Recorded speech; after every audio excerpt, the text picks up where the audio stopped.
Assalamualaikum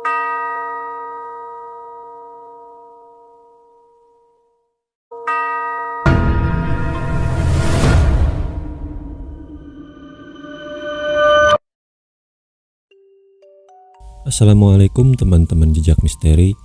Apa kabar kalian semua? Semoga kalian semua selalu diberikan kesehatan dan juga dilancarkan rezekinya oleh Allah Subhanahu wa taala.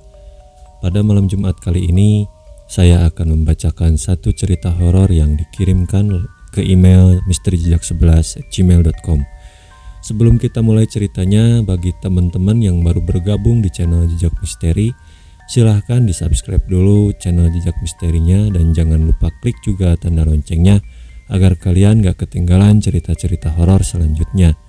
Baik teman-teman Jejak Misteri, silahkan ambil posisi senyaman mungkin, pasang earphone-mu, saatnya kita mulai ceritanya.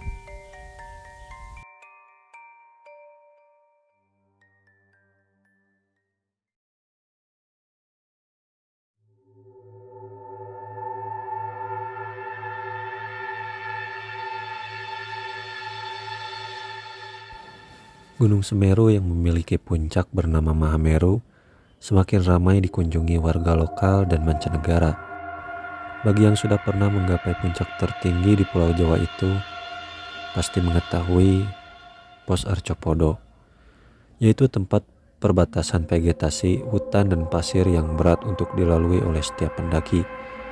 Meski banyak mengetahui keberadaan Pos Arcopodo, tetapi tak banyak yang mengetahui adanya dua arca tersebut. Arca adalah patung yang dipahat menyerupai orang atau hewan, sedangkan pada atau podo dapat diartikan sama atau sepasang. Arcopodo itu sebenarnya tidak berada di pos tersebut.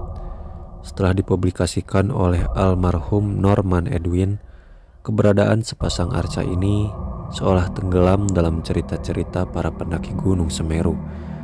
Namun bagi beberapa pendaki yang pernah menginap di Pos Arcopodo ini, pasti memiliki cerita mistis tersendiri. Salah satunya adalah waktu aku mendirikan tenda di lahan sempit dengan tepian jurang yang mematikan. Aku bersama dua kawanku, Bagas dan Ari, berhasil mendirikan tenda di lahan yang sempit itu sebelum matahari tenggelam di ufuk barat. Desiran angin yang kencang di bawah pohon cemara membuat mataku seolah ingin terpejam. Ternyata hari itu tak ada pendaki lain yang mendirikan tenda di Pos Arcopodo.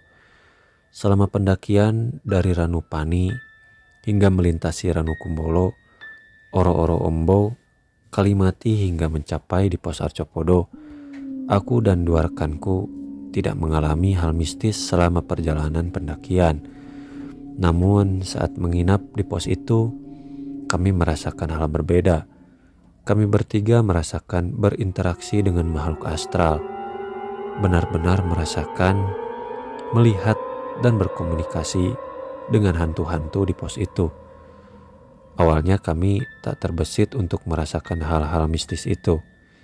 Hingga sekitar pukul 7 malam, seusai memasak dan bersiap menyantap hasil masakan di depan tenda kami bertiga secara bersamaan mendengar lengkingan tertawa seorang wanita dari kejauhan. Mendengar tawa khas itu, kami bertiga saling menatap dan mencari sumber suara wanita tertawa tersebut. Tak lama berselang, di antara kami pun berbisik agar tak menghiraukan suara tertawa tersebut. Kami pun kembali melanjutkan aktivitas untuk menyantap makanan. Sebelum habis makanan kami, sekitar 20 meter dari tenda kami, ada bayangan putih yang terbang melintas diiringi cekikikan seperti sebelumnya. Sadar dengan situasi itu, aku dan dua kawanku mengacuhkan lagi gangguan itu.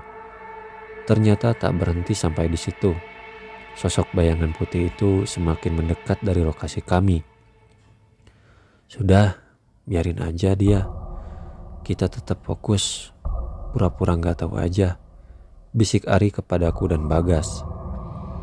Kami di sini gak ada niatan buruk, ujar Ari sembari tangannya bergetar memegang botol minum. Kami juga ngucapin salam dan berdoa sebelum masuk jalur pendakian gunung ini, kata Ariel memberanikan diri untuk berkomunikasi. Sementara aku dan Bagas diam 1000 bahasa. Tak lama berselang, Bagas langsung berdiri usai menghabiskan makanannya. Bagas berkata, "Mohon jangan ganggu kami ya," sembari akan memasuki tenda. "Salam, a'udzubillahi minasyaitonirrajim," kata Ari dengan diteruskan membaca ayat kursi sambil mengambil pasir tanah di hadapannya. Setelah selesai membaca ayat kursi, pasir yang Budi genggam itu dilemparkan ke arah sosok yang berdiri itu. Tetapi yang membuat kami langsung ciut, pasir tanah yang belum sempat mengenai sosok itu menghilang di hadapan kami.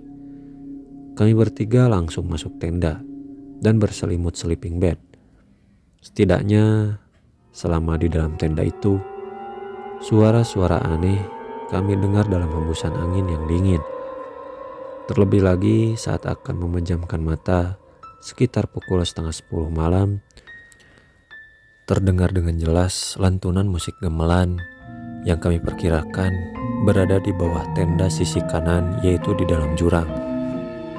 Biarin aja, anggap aja pengantar musik biar cepet tidur.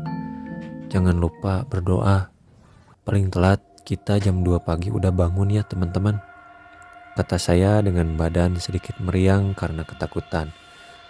Karena energi yang terkuras saat melakukan perjalanan dari Ranukumbolo, kami bertiga ingin cepat tidur dalam senyapnya malam. Namun sebelum terlelap tidur, kami bertiga sempat mendengar seseorang bicara di depan tenda kami. "Jangan melakukan yang aneh-aneh ya nak," ujar suara misterius khas seorang kakek-kakek.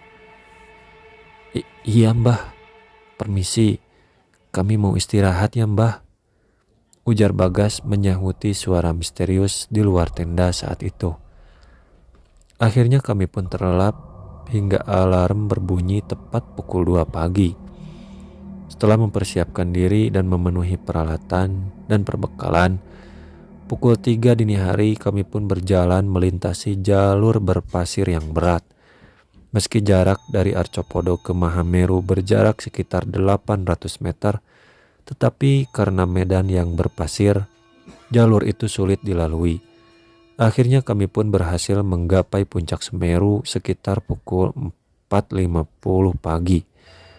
Lelah dan kejadian mistis yang kami alami bertiga pun terlupakan dengan panorama sunrise dari Mahameru.